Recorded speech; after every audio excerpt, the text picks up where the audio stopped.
का सवाल। मौलाना साजिद रशीदी ने फिर एक बार हिंदू विरोधी बयान दे दिया है।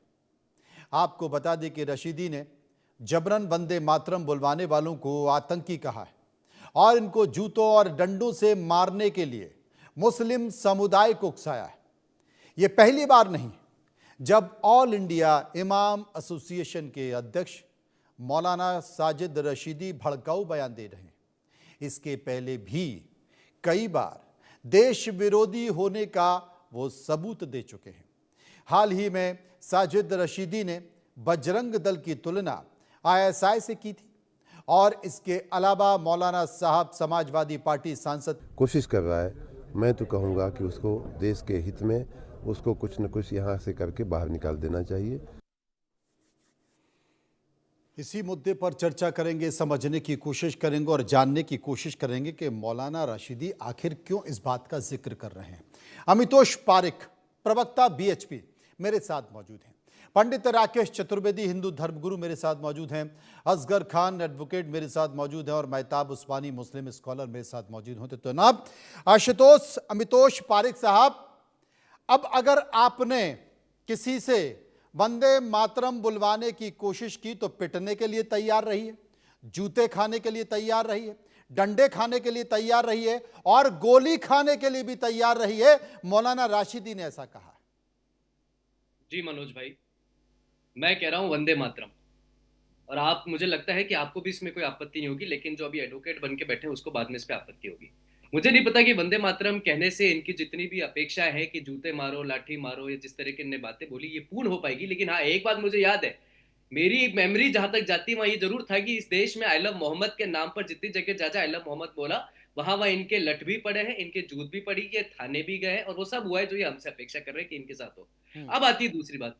वंदे मातरम बोलना एक नेशनल क्राई इस देश का था, लेकिन आज तक इस देश में मदरसे से पढ़े हुए और धरती को चपटी बताने वाले लोग वंदे मातरम पे अटके हुए हैं। मतलब हम ये सोच रहे हैं कि इस देश में सब्सिडी इन्हें लेनी है, इस देश में योजनाओं का सबसे ज्यादा सहयोग इन्हें चाहिए, जनधन योजना इनके पास चाहिए, विकास योजना इनके पास चाहिए, मदरसे इन्हें चाहिए, हर चीज इनको चाहिए। आर्टिकल 25, 26, 28, 14, 15, 19, वो सारे आर्टिकल इन्हें चाहिए, लेकिन देश में रहेंगे तो वंदे मातरम नहीं कहेंगे। तो मुझे लगता है कि इन्होंने अपने ही जो पूर्वज थे उनका अपमान करा है। हमारा तो क्या अपमान करेंगे, इन्हें मौलाना अबुल कलाम आजाद का अपमान करा है, क्योंकि उन्होंने तो वंदे मातरम को वहाते दीन कहा था, उन्होंने तो वंदे मातरम को सुलह कुल कहा था। वहाते दीन होता है कि पीस का साइन और सुलह कुल होता है यूनिवर्सल पीस। इन्होंने जो अपमान करा है वो आफी अहमद किदवई का करा है। उन्हें तो मुस्लिम लीडर होते हुए नेहरू की सरकार में वंदे मातरम का सहयोग करा था। इन्होंने जो अपमान करा वो आरिफ मोहम्मद खान का करा है, क्योंकि आरिफ मोहम्मद खान ने तो कहा था वंदे मातरम जो है मेरी माँ का वर्णन है। लेकिन इस देश में रहते हुए लगातार तरीके से जिहाद की बात करना, बांग्लादेश हिंदुओं के ऊपर में आते तो बोलते मुझे बांग्लादेश से क्या है, लेकिन यहाँ से कोसो दूर जो फलस्तीन है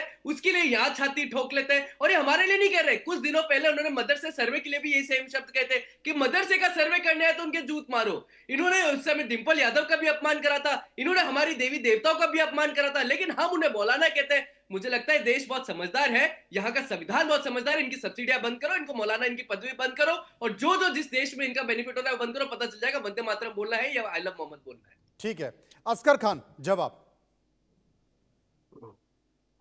सब देखिए इस बात से कोई बहस नहीं है। हालांकि अभी मेरे भाई ने, कि मेरे छोटे भाई हैं पारिक साहब, इन्होंने कहा जो यहाँ वकील बन के बैठे हैं उनको ये बात अच्छी नहीं लगेगी या कुछ और कहेंगे। हम बन के नहीं बैठे हैं, हम वकील हैं, पहले तो ये बता दें, आपका हमें मालूम नहीं।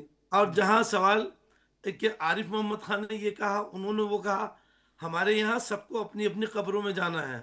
आरिफ मोहम्मद खान क्या कहते हैं, मातरम पे बोलो, आप क्या भाषण देने लगे, वंदे मातरम लव के साथ देने लगे। अच्छी बात है, कोई बुरी बात नहीं है। हम नहीं कह रहे कि तुमने गलत किया, लेकिन तुम कहते हो कि हमने गलत किया, ऐसा भी नहीं है।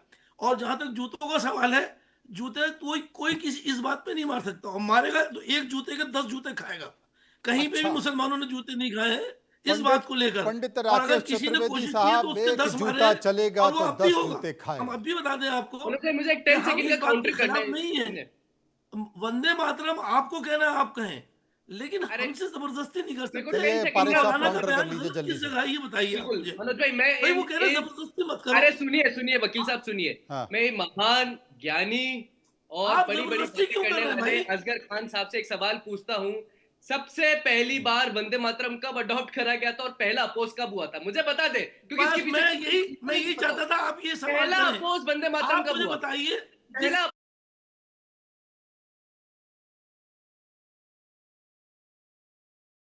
तुम्हारी स्थितियां हो रही है, उखाड़ के फेंक दिए जाओगे, यह चीज आपको सुनना अरे चाहिए। वो और बंदे उसकी मातरम विरोध हम मत गर्व करो। से कहेंगे, दंगा मैं करके कहने वाले जो आप जिसको अल्लाह कहते हैं उसके समतुल्य अरे भी बाकी हालत के में लोग रहना भी चाहिए। हैं, उनसे भी बात कर लें। मेहताब उस्मानी मेरे साथ है, एक बार सुन उनके लीजिए पास जरा। चलेंगे। भाई ये खत्म नहीं होगी, इतनी बात तो ये जवाब बहस तो खत्म सुन नहीं लीजिए होगी, भाई, समय कम है। तो मेहताब जवाब उस्मानी एक बार तो उनकी भी सुन तो राय ले लीजिए। लें, वो भी तो बैठे हुए हैं, शांत बैठे हुए। सिर्फ मेहताब एक उस्मानी बात बता आपका जवाब। दीजिए।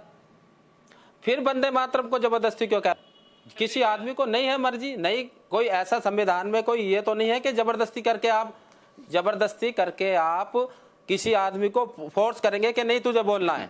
क्यों भाई, ये कहीं कहाँ लिखा है संविधान में या कानून में कहाँ है इसका प्रोविजन कि आप जबरदस्ती किसी से वंदे मातरम बुलवाओगे?